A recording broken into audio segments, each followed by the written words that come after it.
yet much deeper than my sentiments. His old pal, Harry B., would be so proud. Russell Wilson, quarterback, Seattle Seahawks. Introduction. Roll with Reggie Williams to catch a drift of the bustling activity at the restaurants and shops near Main Street in Tony downtown Sarasota, Florida. And it's like being with the mayor. The man has some presence. It seems that just about everyone knows him. A restaurant manager embraces the imposing former football player with a hug and after a few minutes of chatter informs him that his drinks, including his favorite bourbon, Booker's, are on her. A bouncer outside breaks down the details of a recent issue with patrons, keeping Reggie informed of what sometimes happens when the place converts to a club. A waitress, after stowing his crutches, wants an update on the condition of his right leg, which pretty much has a life of its own. Some people want to talk football, or baseball, or basketball, or even hockey, any sport.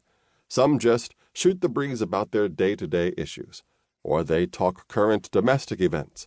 The gregarious man engages with friends and strangers alike.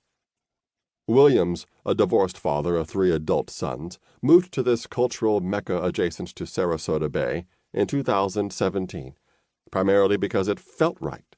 He loves the water, the weather, the views from his Bayside penthouse apartment, the vibe of the surrounding arts district, and the proximity to Orlando. Close enough, a 2-hour drive away, but not too close to his sons that he would be a burden. It feels like home. When he ambles into Bookstore 1 on the corner of Main and Palm, he is showered by a flood of love. It figures. This is one of Williams's favorite stops.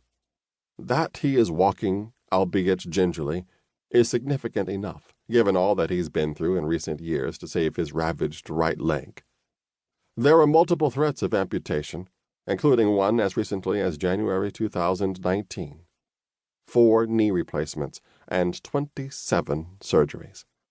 The toll of this has left the area of his right knee disfigured, scarred, and puffed up unevenly to the size of a melon, with no range of motion. Inside is a concrete spacer, while specially designed shoes equalize the right leg, that is 3 inches shorter than the left. The bookstore is also special because it was where, in early 2019, Williams was the featured attraction for one of the monthly community conversations it hosts. Williams built his session around the theme, "What I'd Put in My Book." The result has come to fruition to reveal layers of a rich, remarkable life, and that Williams can sure tell a story about his journey. He was once a star athlete, revered for his relentless conditioning and Adonis physique. Now, he's an aging grandfather, challenging his battered body to keep up with a wise, youthful spirit that allows him to still compete for the quality of his day-to-day subsistence, his legacy, his sanity. This is an inspirational way to recognize the life that I've lived, Williams reflects. What I'm going through has come with a lot of great memories. It's kind of like karma, too.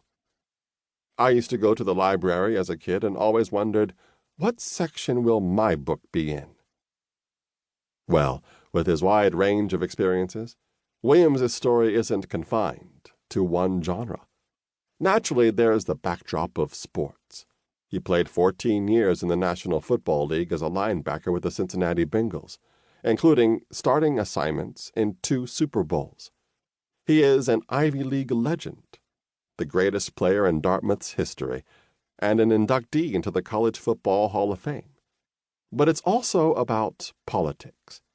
When he was a member of the Cincinnati City Council, he was the only active professional athlete to have served in such a significant governmental position.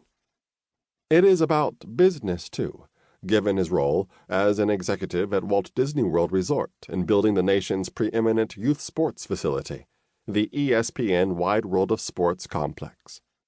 This after a stint as general manager of the anchor franchise of the World League of American Football. And after that, a stint with the NFL.